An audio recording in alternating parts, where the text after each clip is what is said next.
সুপ্রিয় দর্শক, অর্থনীতির মন্থর গতি, নাজুক পরিস্থিতি রয়েছে আমাদের এখনকার অর্থনীতির কথা যদি বলি। বিশেষ করে 5 আগস্টের পর আমরা যে বাংলাদেশকে আসলে দেখছি, সেখানে ব্যাংকিং খাতের অস্থিরতার কথা আমরা জানি। অর্থনীতির মধ্যে যে বৈষম্য আছে সেটি দূর করতে হবে, ব্যাংকিং খাতে স্থিতিশীলতা আনতে হবে, ব্যবসা বাণিজ্যের গতি বাড়াতে হবে, আর রাজনীতির সংস্কার তো অনেক বেশি জরুরি। সবকিছু নিয়ে আজ আমরা আলোচনা করব।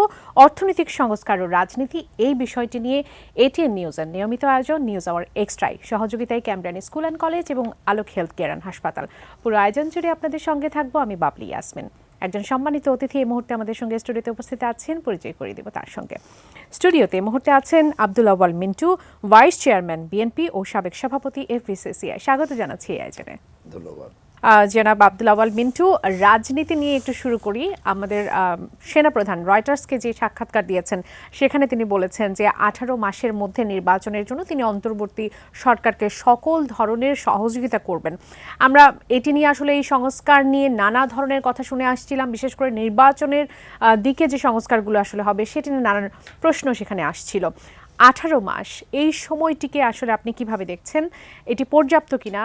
এবং যেহেতু অন্তর্বর্তীকালীন সরকারের বারবার বলছিল যে আসলে সংস্কারের জন্য কতটুকু সময় লাগবে সেটি বেঁধে দেওয়া যাচ্ছে না। প্রথমে আমি এটা তো আজকে হঠাৎ করে কথাটা প্রকাশ হলো যে উনি একটা স্টেটমেন্ট দিচ্ছেন আমাদের সম্মানিত সেনাপ্রধান যে 18 মাসের মধ্যে নির্বাচন। জি, কিন্তু আমরা তো তার আগে থাকতে বলে আসতেছি সরকারের কাছে যে আমরা দীর্ঘদিন থেকে আন্দোলন সংগ্রাম করতেছি একটা অবাধ ও সুষ্ঠু গ্রহণযোগ্য নির্বাচনের মাধ্যমে দেশে একটা গণতান্ত্রিক সরকার প্রতিষ্ঠা করা, দেশ গণতান্ত্রিক সরকার জনগণের কাছে জবাবদিহিতা করতে হবে। কিন্তু সরকার একটা জিনিস করছে, ওনারা বলছে আমাদের এই সংস্কার লাগবে, আমরা এই কমিশন করলাম এবং ডিসেম্বরের ভিতরে আমরা কমিশন থেকে আমরা রিপোর্ট নেব। জি, তার মানে ওনাদের যে আমরা যেটা চাইছিলাম যে একটা রূপরেখা বা একটা রোড ম্যাপ যেটা নির্বাচনের জন্য দিবে, সেটার পরিবর্তে ওনারা সংস্কারের একটা রূপরেখা দিচ্ছে ডিসেম্বর পর্যন্ত। তো আমরা সাধারণভাবে মনে করেছি যে এই সংস্কারের রূপরেখা পাওয়ার পরে রাজনৈতিক দলগুলোর সাথে একটা ঐক্যমতে পৌঁছাবে যে কখন কি সংস্কার করবে, কতদিন লাগবে এবং কত দ্রুত আমরা নির্বাচন ওনারা দিবেন। তো আজকে সেনাপ্রধান একটা সময় উনি দিচ্ছেন, জানি না সরকারের সাথে ওনার কোনো কথাবার্তা হচ্ছে কিনা আমাদের জানা নাই। রাজনৈতিক দলগুলোর সঙ্গে যখন আলোচনা হলো সেখানে কি এই প্রসঙ্গটি এসেছিল যে রাজনৈতিক দলের সঙ্গে কথা বলেই এই সময়টা বেঁধে দেওয়া হবে বা এরকম কিছু?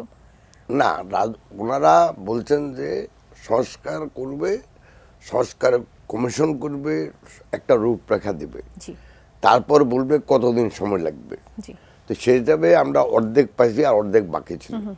তো আজকে একটা ডেট পাওয়া গেল, মানে একটা সরকার না হলেও আনুমানিক সময় আমাদের সেনাপ্রধান থেকে পাওয়া গেলে যারা এখন আইন শৃঙ্খলা দেখার দায়িত্বে আছেন অনেকটা। আমি মনে করি যে রূপরেখা দেওয়ার সাথে সাথে আমি আশা করি সরকার সব রাজনৈতিক দলের সাথে বসে একটা ঐক্যমত্যে পৌঁছাবেন যে কখন তারা একটা অবাধ ও সুষ্ঠু গ্রহণযোগ্য নির্বাচনের ব্যবস্থা করবেন। তবে আমাদের কথা হলো এই যে আমরা দীর্ঘ 18 বছর ধরে একটা অবাধ ও সুষ্ঠু গ্রহণযোগ্য নির্বাচন জনগণের পক্ষে আন্দোলন সংগ্রাম করতেছি। অতএব আমরা চাই যত দ্রুত একটা অবাধ ও সুষ্ঠু নির্বাচন সম্ভব যেন ওনারা করবেন। আমি কোনো টাইম এখানে বলতে চাচ্ছি না। 2 নম্বর হলো সংস্কার কিন্তু বহুমাত্রিক। জি, প্রাতিষ্ঠানিক সংস্কার আছে, সাংবিধানিক সংস্কার আছে, সংস্থাগুলোর সংস্কার আছে এবং এর সাথে অর্থনৈতিক অনেক বিষয় সংস্কার আছে। আপনারা সেখানে বলেছেন যে জরুরি যে সংস্কারগুলো আছে শুধুমাত্র সেগুলো করে যাতে নির্বাচন দেওয়া হয়, এরকমটি বিএনপির পক্ষ থেকে বলা হয়েছে। এখানে একটা হলো জরুরি যেগুলো করা দরকার, যেমন পুলিশ বাহিনী সংস্কার দরকার, আইন শৃঙ্খলা উন্নয়ন দরকার, এই জন্য যে সংস্কারগুলো লাগবে। তারপর আমাদের জুডিশিয়াল সিস্টেমে যেভাবে এখন চলছে সেটার পরিবর্তে জুডিশিয়াল অ্যাপয়েন্টমেন্ট থেকে আরম্ভ করে যেগুলি বর্তমান আইনেই আছে। আর আরেকটা হলো সাংবিধানিক সংস্কার। জি, যে কোনো লোকে আপনাকে বলবে যে সংবিধান সংস্কার যদি করতে হয় তাহলে সেটার জন্য জনপ্রতিনিধি ছাড়া এটা সম্ভব না। এসেনশিয়ালি এটা একটা রাজনৈতিক ইস্যু। একেবারে। অতএব এই সংস্কার যেগুলি করবে ওগুলিকে যখন রূপরেখা পাবে তখন এটাকে 3 ভাগে ভাগ করে কতটুকু ওনারা করতে পারবেন। কিন্তু এই সব সংস্কার করতে গিয়ে আমরা চাই না যে দেশে আমাদের নির্বাচন মানে আপনার পিছিয়ে দেরিতে যাক। হোক, আমরা পিছিয়ে আমরা যাক। আসলে এই চাওয়াটা আসলে সকলেরই, নির্বাচনের দিকে উন্মুখভাবে তাকিয়ে আছে বাংলাদেশের জনগণও তাকিয়ে আছে। রাজনীতির সাথে অর্থনীতি এতটা ওতপ্রোতভাবে জড়িত, আমরা রাজনীতির প্রসঙ্গ টানলে সেখানে অর্থনীতির স্থিতিশীলতা অনেক বেশি জরুরি। আমি বলছিলাম যে একটা নাজুক পরিস্থিতির মধ্য দিয়ে যাচ্ছে আমাদের অর্থনীতি, ব্যাংকিং খাত থেকে শুরু করে। আমি বলছিলাম যে বৈষম্যগুলো আসলে দূর করা দরকার। একটু আপনার দৃষ্টিকোণ থেকে জানতে চাইবো যে রাজনীতির যে পরিবেশ, এর সাথে অর্থনীতির সম্পর্কটা আসলে কতটুকু ওতপ্রোতভাবে জড়িত, এবং সংস্কার, এই যে রাজনৈতিক সংস্কারের সাথে সাথে অর্থনৈতিক সংস্কার কতটুকু প্রয়োজন? এটা কতটুকু তো আমি কোয়ান্টিফাই করতে পারবো না, তবে একটা যে আমি বলতে পারি রাজনীতি এবং দেশের অর্থনীতি এটা একদম ওতপ্রোতভাবে জড়িত, একে অপরের সম্পূরক, এমনকি আপনি বলতে পারেন একে অপরের পরিপূরক। জি, কারণ রাজনীতি অর্থনীতিকে নিয়ন্ত্রণ করে, অর্থনীতি রাজনীতিকে পরিশীলিত করে। এখন আপনি যদি কেউ বলে যে একটা দেশে ভালো রাজনীতি ছাড়া অর্থনীতি খুব ভালো, এটা বিশ্বাসযোগ্য না। পৃথিবীতে উদাহরণ খুবই কম।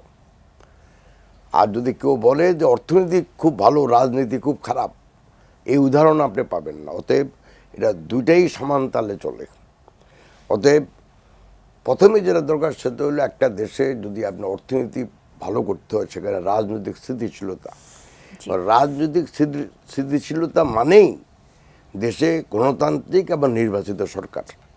অতএব যতক্ষণ পর্যন্ত দেশে জনগণের প্রতিনিধিত্বশীল সরকার গঠিত না হবে ততদিন পর্যন্তই এটা বিশ্বাসযোগ্য না যে আপনি পুরোপুরি রাজনৈতিক স্থিতিশীলতা পাবেন।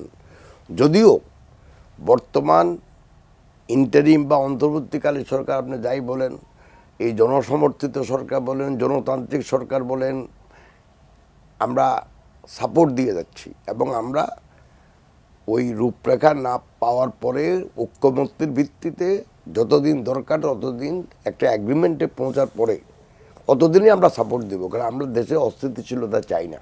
জি, এবং অর্থনৈতিক অবস্থা যদি আপনাকে ভালো করতে হয় তাহলে এটার একমাত্র উপায় হলো রাজনৈতিক স্থিতিশীলতা এক। 2 নাম্বার হলো আপনার অর্থনৈতিক প্রবৃদ্ধি বাড়ানো। কিন্তু বর্তমান যে অবস্থা আছে যে আমরা যদি অর্থনৈতিক প্রবৃদ্ধির কথা বলি, আমার মনে হয় এবছর অনেক কমে যাবে।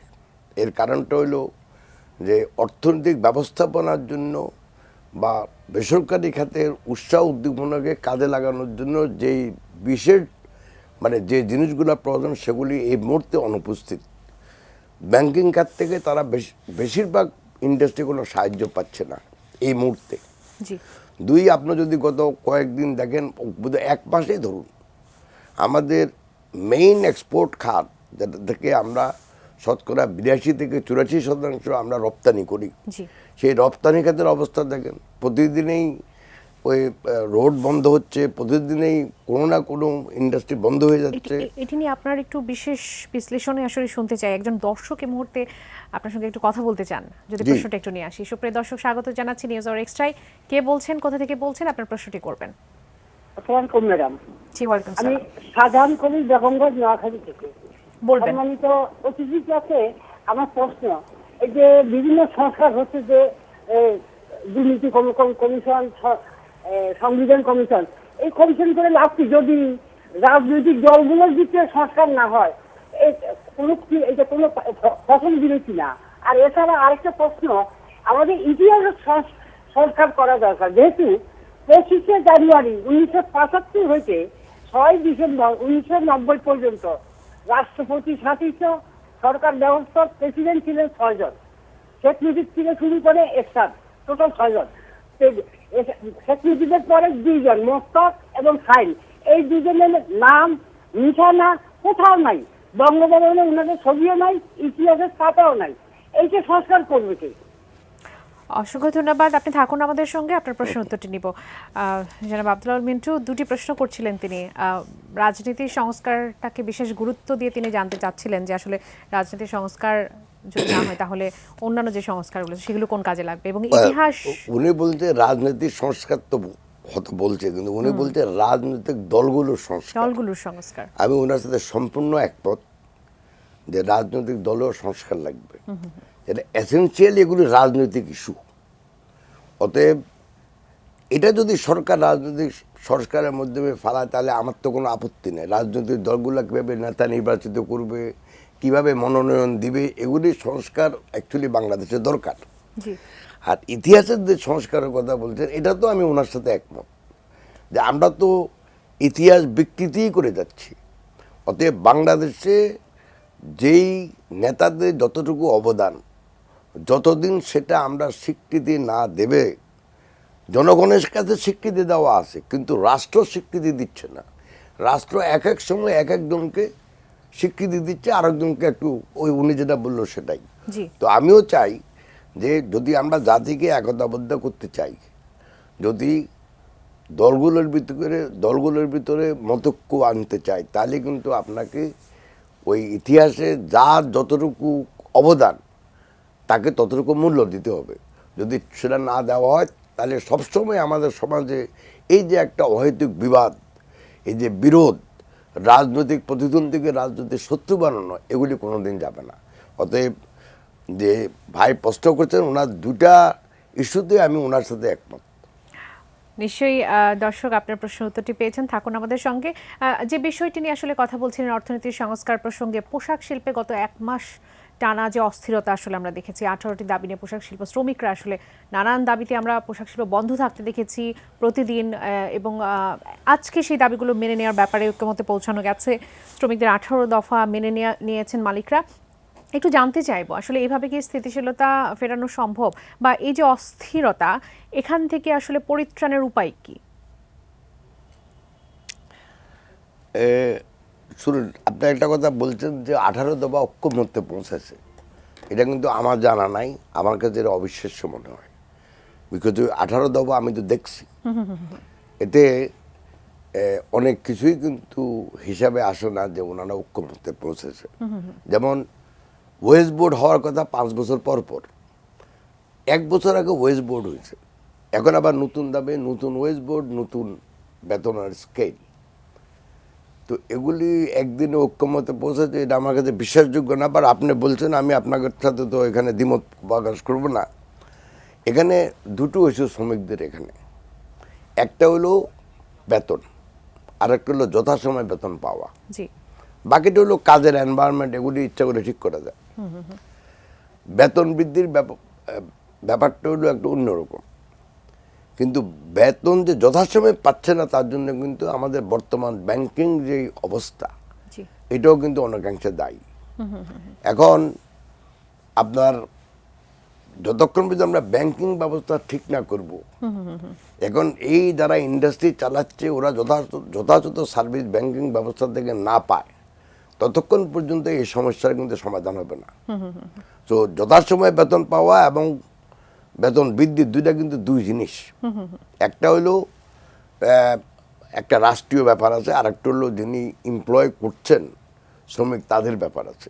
সেজন্য আমি মনে করি যে এটা খুব শর্ট হাতে সেটেল হবে, এটা আমার কাছে বিশ্বাসযোগ্য মনে হয় না। বিকজ এটা একটা নেগোসিয়েশনের ব্যাপার আছে শ্রমিক এবং মালিকের ভিতর, এবং সেজন্য আমি আশা করি সরকার একটা রোল প্লে করবে। 2 নম্বর হলো, যতক্ষণ পর্যন্ত ব্যাংকিং ব্যবস্থা টানাটানিতে থাকবে ততক্ষণ পর্যন্ত মালিকেরা টাকা যখন ব্যাংকে দিবে সে আর টাকা উঠে দেবে তার কষ্ট হচ্ছে, অথবা তার যখন ইমিডিয়েট দরকার ব্যাংক তাকে টাকা দিতে পারছে না। কারণ এটা অনেক এখন যেটা হচ্ছে, মনে করেন এই যে এখন উৎপাদন বন্ধ আসবে অনেক দিন অনেক কারখানাতে, তো এই কারখানার উৎপাদিত পণ্য এখন ডিলে হচ্ছে এক্সপোর্ট করতে, তখন তো আপনি জাহাজের সময় পাবেন না, তাকে ওনাকে প্লেনে পাঠাতে হবে। এটার যে ভাড়াটা এক্সট্রা লাগবে সেটা কোত্থেকে আসবে? তো মালিক যদি এক্সট্রা ভাড়া দেয় তাহলে তো ওনারা লাভই থাকবে না, তাহলে উনি কোত্থেকে শ্রমিকের বেতন দিবে, খরচ হতে উঠবে না।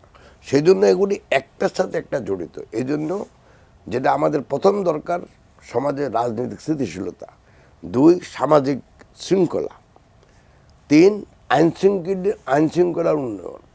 এগুলো যদি ঠিক না হয় তাহলে ব্যবসা বাণিজ্য বা বিনিয়োগ কোনোটারই প্রসার হবে না।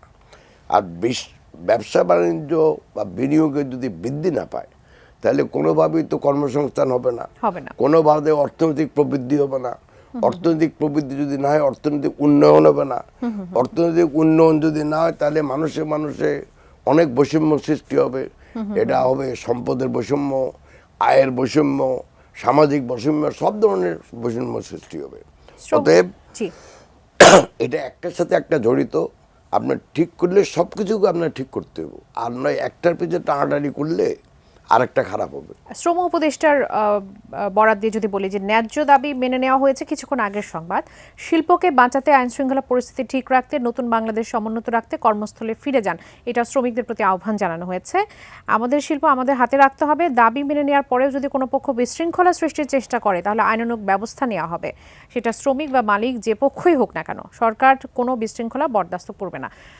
আপাত পরিস্থিতিতে সামাল দেবার জন্য আপনার কি মনে হচ্ছে যে আপাত পরিস্থিতি সামাল দেবার জন্য এই ধরনের কোনো সিদ্ধান্ত নেওয়া হয়েছে? আপনি তো বলছেন দাবি মানছে, এখানে বলছেন ন্যায্য দাবি। তো দাবি আর ন্যায্য দাবির তফাৎ তো আছে। ঐক্যমত্যে পৌঁছানোটাও তো দাবি পুরোপুরি মেনে নেওয়া না, বিষয়টা কি এরকম? যদি ঐক্যমত্যে পৌঁছায় তাহলে তো কিছু দাবি মানছেই, আর কোনো দাবি এখন নাই। কিন্তু এটা আমার জানা নাই বিধে আমি এটাতে কোনো মন্তব্য করবো না। তবে আমি 18 দফা যে দাবি আমি যেটা দেখছি, এটা সহজেই একজন উপদেষ্টার কথা, এটা উনি বলছেন ন্যায্য দাবি। এখন ন্যায্য অন্যায্য কার কাছে?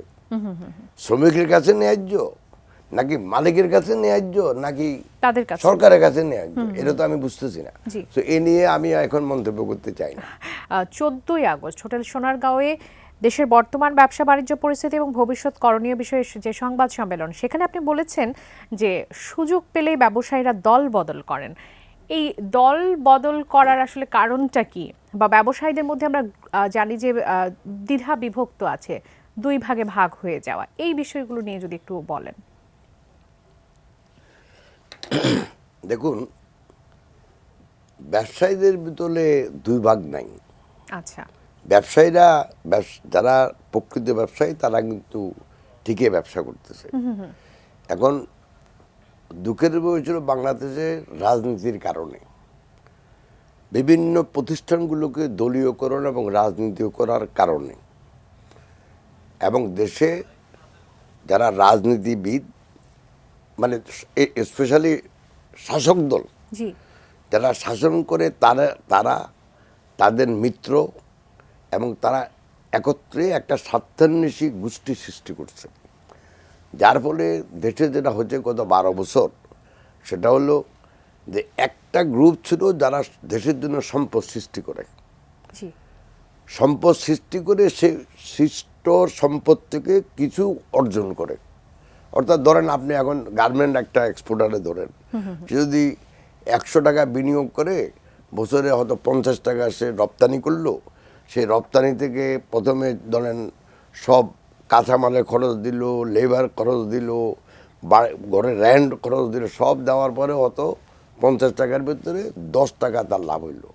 তার থেকে যদি ট্যাক্স দেয় 30%, তাহলে হয়তো 5 টাকা বা 6 টাকা লাভ করলো।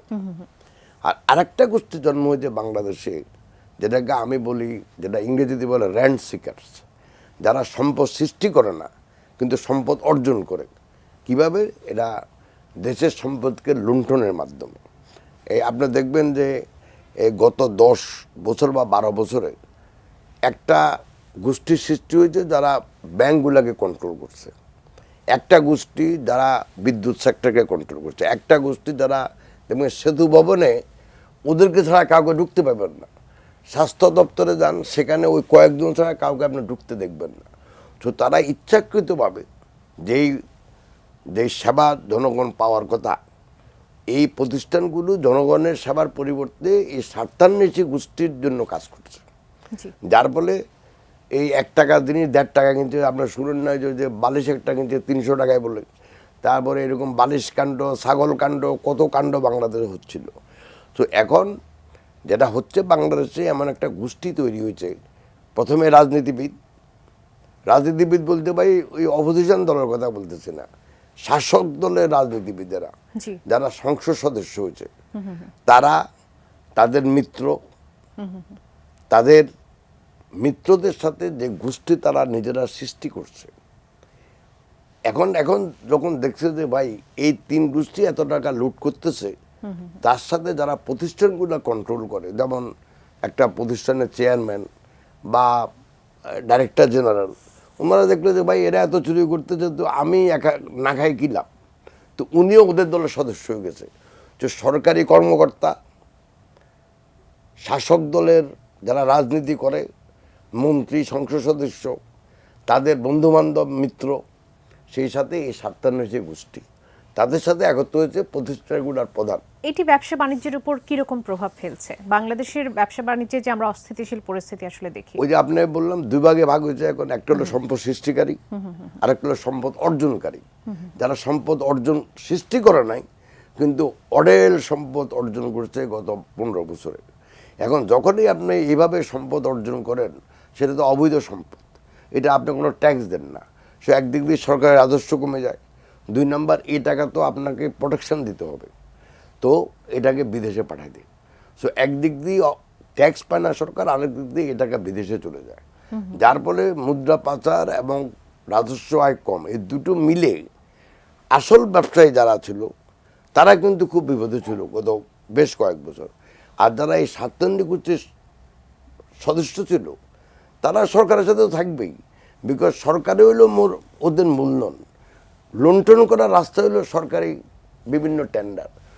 সেজন্য যদি আপনি বলেন যে প্রকৃত ব্যবসায়ী যারা, তারা কিন্তু ওই যে যার কথা আপনি বলতেছেন ওরা না, একটা স্বার্থান্বেষী গোষ্ঠীর সৃষ্টি হয়েছে, যারা ব্যাংক লুট করছে, সরকারের সম্পদ লুট করছে, এবং তারা বিরাট বড় লোক। প্রকৃত ব্যবসায়ীরা কি এর মাধ্যমে ক্ষতির সম্মুখীন হচ্ছেন? অবশ্যই। এখন প্রকৃত ব্যবসায়ী তো ব্যাংকে টাকা পাচ্ছে না, ব্যাংক তো লুট করে নিয়ে গেছে অল্প কয়েকজন লোক, হয় 500 লোক, 1000 লোক।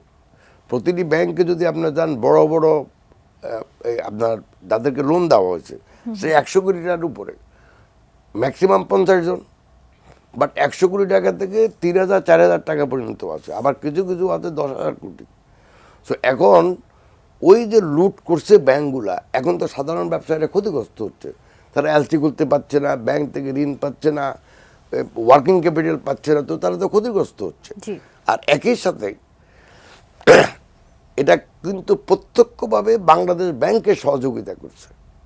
যে কেন্দ্রীয় ব্যাংক দেশে কমার্শিয়াল বাণিজ্যিক ব্যাংকগুলোকে রেগুলেট করার কথা, তাদের সহযোগিতায় এবং তাদের সহায়তায়, তাদের গোচরে এই লুণ্ঠন করা হয়েছে। পরিত্রাণের উপায়টা আসলে কি? আপনি কিভাবে দেখতে পাচ্ছেন? এটিকে আসলে রাজনৈতিক দলগুলোর সংস্কারের প্রয়োজনে এসব ক্ষেত্রে, নাকি পুরো সিস্টেমটারই আসলে পরিবর্তন দরকার? আপনি বলছিলেন যে সেন্ট্রাল ব্যাংক থেকে শুরু করে সবাই আসলে এটিকে আসলে প্রমোট করছে, পরিবর্তনটা আসলে কোথা থেকে শুরু করতে হবে? আপনি সংস্কার তো এক জায়গায় করলে হবে না, আরেকটা জিনিস হলো সংস্কার হলো চলমান প্রক্রিয়া।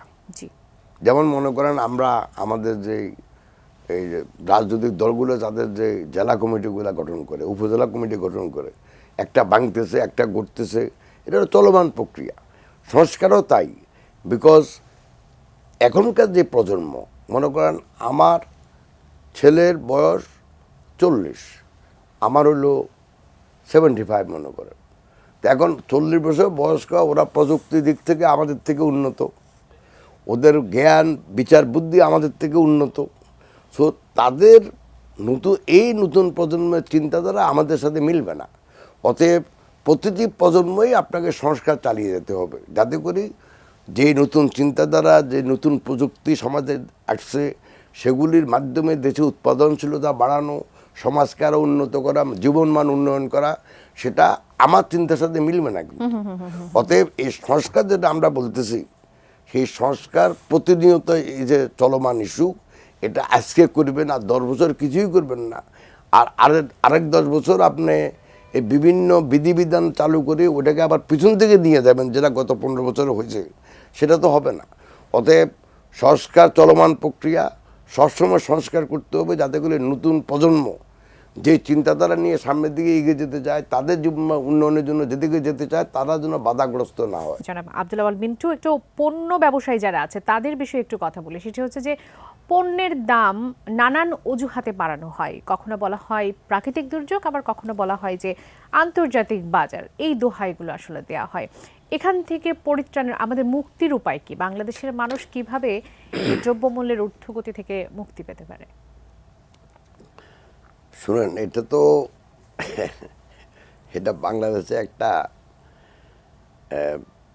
মানে কি বলবো, এটা নিত্য নিয়ত একটা কথায় পরিণত হয়েছে যে ব্যবসায়ীরা মুনাফাখোর, ব্যবসায়ীরা সুযোগ পাইলেই অতিমাত্রায় মুনাফা করে। এখানে দুটো প্রশ্ন আছে, ব্যবসা নৈতিক না অনৈতিক না। ব্যবসা আমাদের ধর্মেও মানা নাই, মুনাফা করাও আমাদের ধর্মে মানা নাই। এখন সমস্যাটা হলো মুনাফা আর অতি মুনাফা। জি, এখন এটা নির্ধারণ করার মালিকটা কে? আমি তো দেখি না কোথাও। আর যদি আপনার বাজার যদি প্রতিযোগিতামূলক হয়, যেমন আপনার যত লোকে চাহিদা আছে বাজারে চালের, তত থেকে বেশি চাল যদি বাজারে থাকে, তাহলে আপনাকে বেশি দামে বিক্রি করতে পারবেন না। আর বেশি দামে কেউ কিনবে তাও করবে না। অতএব বাজারে মূল্য বৃদ্ধির একটা কারণ হলো যদি চাহিদার সাথে পণ্যের সরবরাহে ঘাটতি থাকে। তো এখন যদি সরবরাহে ঘাটতি না থাকে, তাহলে আপনি যে অতি মুনাফা করতেছেন এটা কিভাবে বুঝবেন? আমি তো এটা জানি না কিভাবে বুঝবেন। জি। এক। দুই নম্বর হলো কোনো কোনো জায়গা আছে, আপনি এখন নৈতিকতার প্রশ্ন যদি আসে এখানে, জি, তো নৈতিকতা কি শুধু ব্যবসায়ীদের জন্য প্রযোজ্য? যারা লুটপাট করলো এতটা বছর, যারা এই রাজনীতিবিদ, শাসক দলের রাজনীতিবিদ, তাদের মিত্র, তাদের মিত্র স্বার্থান্বেষী গোষ্ঠী, যারা দেশের হাজার হাজার কোটি টাকা ধন সম্পদ লুট করলো, তারা কি তাহলে? তো নৈতিকতা তাদের জন্য প্রযোজ্য না, রাজনীতিবিদদের জন্য নৈতিকতা প্রযোজ্য না। এখন এবার আমাদের সমাজে একটা প্রতিষ্ঠিত যে ব্যবসায়ীরা মুনাফা, ব্যবসায়ীরা অনৈতিক, এটা আমাদের চালু আছে। এটা হয়তো একদিন বদল হবে, কিন্তু এই মুহূর্তে তো বদলানো যাবে না। তবে আমার কথাটা হলো যে আজকে যে একটা পণ্যে আপনার 10 টাকা মুনাফা করলেন, ধরেন 5 টাকা করলেও চলতো, একই পণ্যে কিন্তু আপনি 3 সপ্তাহ আগে আপনার মাল পচে গেছে, মাল চুরি হয়েছে, মাল বিক্রি হয় নাই, তাতে কিন্তু আপনার 10 টাকা লস দিয়েছেন। লস তো গেল, ওই জি। ব্যবসায়ী তো অ্যাভারেজ করে যে আমি যেই গত সপ্তাহে যে দামে কিনছি কত বিক্রি করলাম, এই সপ্তাহ কত দামে বিক্রি করলাম, কত দামে কিনলাম, কত বিক্রি করলাম, বা কত উৎপাদন খরচ হইল, আর আমি মার্কেটে কত দিয়ে বিক্রি করলাম গত সপ্তাহ এবং এই সপ্তাহে। তো উনি তো অ্যাভারেজ করে পুরা বছর। সেই জন্য বলি এটা মুনাফা এবং অতি মুনাফা কোনো আইন নাই, জি, এটা ধর্মেও নাই, এটা আমাদের আইনেও নাই।